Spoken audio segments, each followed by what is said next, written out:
खुलुमबाय लोगोफोर, एनबि ब्रह्म चेनेलाव नोंथांमोनखौ बयखौबो बरायनाय बावहरग्रोनाय जाबाय। आं दिनै नोंथांमोननि सिगाङाव 18 जुन 2026 मायथाइ एबा 3 आसार दान 1433 मायथाइनि दिनैनि सानसेनि फानजामुथिखौ फरायथिनो लादों। आसा खालामो नोंथांमोना भिडिअखौ नायना मोजां मोनगोन।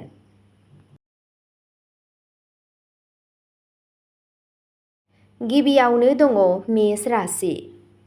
दिनै बृहस्पतिबारा नोंथांनि थाखाय दावगानायनि गोदान लामा खुलिगोन। खामानि मावग्रा सुबुंफोरा गावसोरनि रोंग'थिखौ दिन्थिनायनि गोबां खाबु मोनगोन, जाय खामानि थिलियाव नोंथांनि गोहोमखौ बारायगोन। फालांगियाव गिदिर रां थिसननायनि दिनैनि सानथांखिफोरा जाफुंसारगोन। नखरारि जिउआव सोलिगासिनो थानाय जायखिजाया गोजाम गुलाय-गुजायखौ दिनै गेदेरफोरनि हेफाजाबजों आबुङै फोजोबनाय जागोन। बेलासियाव गावनि जिउ लोगोरिजों लोगोसे बबेयावबा बाहेरायाव थांनो बिथांखि लानो हागौ। नोंथांनि दिनैनि खाफालगोनां दिगआ जादों सानजा, खाफालगोनां अनजिमाया जादों 7 आरो खाफालगोनां गाबआ जादों सिन्दुर खमला गाब। वृषभ राशि। दिनै नों गावनि आरामगोनां जिरादफोराव रां बाहायनायनि खाबु मोनगोन। आरिमु, देंखो आरो थुनलाइजों लोब्बागोनां सुबुंफोरा समाजाव मोनसे गिदिर मान एबा गोदान बिथांखि मोननो हागौ।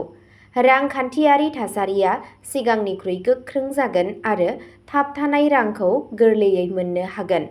मोजां मोनलायनाय सोमोन्दोआ गोख्रों जागोन आरो नों गावनि जिउ लोगोरिजों इयुननि सानथांखिफोरखौ रानलायगोन। देहानि बिथिङाव साना मोजां। नोंथांनि दिनैनि खाफालगोनां दिगआ जादों साहा, खाफालगोनां अनजिमाया जादों 2 आरो खाफालगोनां गाबआ जादों रेजें गोमो गाब। मिथुन राशि।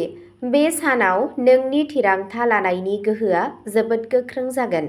गोजौ थाखोनि मावख'गिरिफोरा मावख'आव नों होनाय बोसोनफोरखौ उदाङै बाख्नायगोन, जाय जौगाथायनि खाबुफोर सोरजिनो हागोन। माबाफोर आयेनारि बाथ्रा सोलिगासिनो दंब्ला दिनै नों सुग्लाय मोननो हागौ। सोलोंसाफोरा गावसोरनि आनजादफोराव साबसिन दिन्थिफुंनो हागोन। गोदो-गोदायनि दाहारनिफ्राय बारग'नायनि थाखाय दिनै नों गोसोआरि महरै जोबोद गुरै मोनदांगोन। नोंथांनि दिनैनि खाफालगोनां दिगआ जादों खोला-सोनाब, खाफालगोनां अनजिमाया जादों 9 आरो खाफालगोनां गाबआ जादों गोजों गुफुर गाब। कर्क राशि। दिनै नों गावनि बाथ्रा बुंनायाव आरो आखुआव दसे थाबथाना थानांगौ। खामानि थिलियाव माखासे सुबुंफोरा नोंनि थोंजों आखुथायनि मुलाम्फाखौ लानो नाजानो हागौ, बेनिखायनो सांग्रां जा। रांनि ट्रेन्जेकसन खालामनाय समाव पेपारवर्कखौ मोजाङै नाय। गथ'फोरनि सोलोंथायखौ लानानै सोलिबाय थानाय जिंगाफोरखौ दिनै बोखारनाय जागोन। बेलासियाव मोनसे धोरोमारि थावनि दावबायहैनाया नोंखौ धोरोमारि गोजोन आरो मोजां गोहो होगोन। नोंथांनि दिनैनि खाफालगोनां दिगआ जादों सा-सोनाब, खाफालगोनां अनजिमाया जादों 6 आरो खाफालगोनां गाबआ जादों रोजा मै गाब। सिंह राशि। दिनै सिंह राशिनि सुबुंफोरनि थाखाय सनमाननि सान जागोन। समाजारि बिथिङाव नोंनि मावथाया बाङो आरो सुबुंफोरा नोंनि दैदेननायखौ बाख्नायगोन। फालांगिनि बिथिङाव जायखिजाया गोदान पार्टनारशिपआ इयुनाव नोंनि थाखाय जोबोद मुलाम्फा गोनां फोरमान जागोन। थाबथानाय सरकारि खामानिखौ दिनै खुंथायारि लोगोफोरनि हेफाजाबजों फोजोबनाय जागोन। सावस्रिया थाजिम जागोन आरो नों गावखौ गोख्रों मोनदांगोन। नोंथांनि दिनैनि खाफालगोनां दिगआ जादों खोला, खाफालगोनां अनजिमाया जादों 5 आरो खाफालगोनां गाबआ जादों सना गाब। कन्या राशि। दिनै नोंथांनि जिउ राहानि थाखाय मोनसे गोदान लामा फोरमान जागोन। जुदि नोंथाङा गोदान खामानि नागिरगासिनो दंमोन, अब्ला दिनै नोंथाङा बबेबा गिदिर कम्पानिनिफ्राय कल मोननो हागौ। आजै-आजौनि सम्पथिनि बोखावनायखौ लानानै जायखिजाया गोजाम गुलाय-गुजायखौ दिनै गोजोन महरै फोजोबनाय जागोन। नखराव मोनसे गोथार फोरबोनि बिथांखि लानाय जागोन, जाय न'आव थुलुंगानि बारहावा सोमजिनो हागोन। लोगोफोरजों सम हगारनाया गोजोनथाव जागोन। नोंथांनि दिनैनि खाफालगोनां दिगआ जादों साहा, खाफालगोनां अनजिमाया जादों 1 आरो खाफालगोनां गाबआ जादों पिस्ता गोथां गाब। तुला राशि दिनै भाग्यनि हाथरखिया गोख्रैनो जागोन, जायनि थाखाय नोंनि गासैबो साननाय हाबाफोरा गोरलैयैनो आबुं जागोन।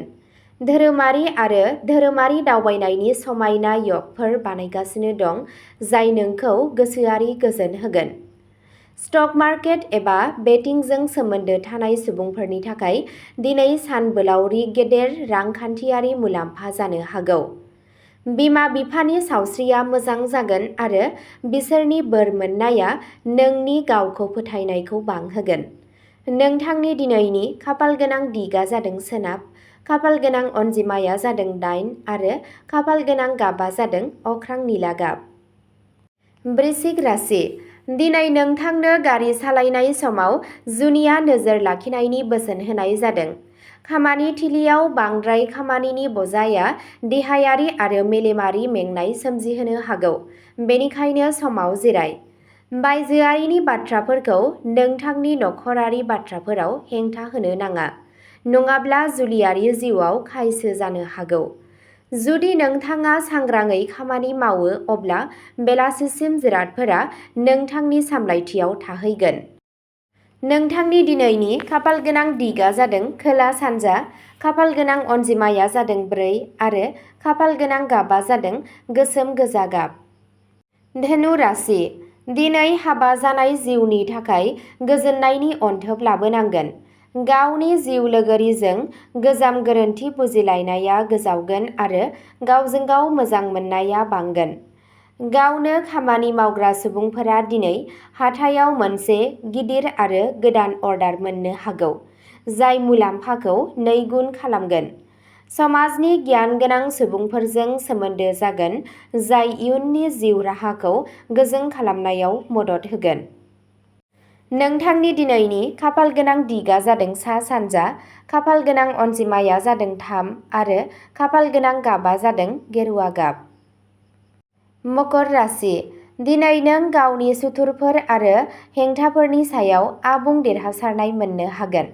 खामानि मावग्रा सुबुंफोरा गावसोरनि गोब्राब खामानिनि थाखाय मावख'आरिफोरनिफ्राय थुलुंगानाय एबा जुनिया थुलुंगानाय मोननो हागौ। गोब्राब बेरामाव भुगिनाय सुबुंफोरा दिनै गावनि सावस्रियाव गोमोथाव जौगानाय नुगोन। सासे गोजाम लोगोजों हरखाबै लोगो मोनलायनाया नोंनि सानखौ जोबोद जुनिया आरो गोजोन खालामगोन। नोंथांनि दिनैनि खाफालगोनां दिगा जादों खोला, खाफालगोनां अनजिमाया जादों 11 आरो खाफालगोनां गाबा जादों गेरुआ गोमो गाब। कुम्भ राशि दिनै नोंनि सोरजिलु आरो सोलोखौ जौगाहोनायनि सान जागोन। सोलोंसाफोरा जायखिजाया बादायलायनाय आनजादाव जाफुंसार जानो हागौ। नों गोदान न' एबा गारि बायनो सानथांखि खालामदोंब्ला दिनै फालांगिखौ फोजोबनो थाखाय साबसिन सान। मोजां मोनलायनाय जिउआव मोनसे गोदान सोलायनाय फैगोन आरो सोमोन्दोआ हाबानि सोमोन्दोआव सोलायनो हागौ। नोंथांनि दिनैनि खाफालगोनां दिगा जादों सोनाब, खाफालगोनां अनजिमाया जादों 5 आरो खाफालगोनां गाबा जादों क्रिम गाब। मीन राशि दिनै नोंथांनि गासैबो गोसोआ गोजोन आरो न' साजायनायखौ बांहोनायनि सायाव जागोन। गोसोआरि जिंगाया आबुङै जोबलांगोन मानोना हा आरो सम्पथिजों सोमोन्दो थानाय गोजाम थाबथानाय जाथायफोरा दिनै हामगोन। बिमानि सावस्रियाव जौगानायजों नखराव गोजोन थासारि जागोन। खामानि थिलियाव लोगोफोरनि आबुं मदद मोनगोन, जायनि थाखाय नोंथांनि बिथांखिफोरा समनि सिगां आबुं जागोन। नोंथांनि दिनैनि खाफालगोनां दिगा जादों सानजा, खाफालगोनां अनजिमाया जादों 8 आरो खाफालगोनां गाबा जादों मुगा क्रिम गाब। अब्ला दिनैनि फानजामुथि एबा राशि फरायथिनाया बेखिनियावनो जोब्बाय। एसेनोसै, गोजोन्थों।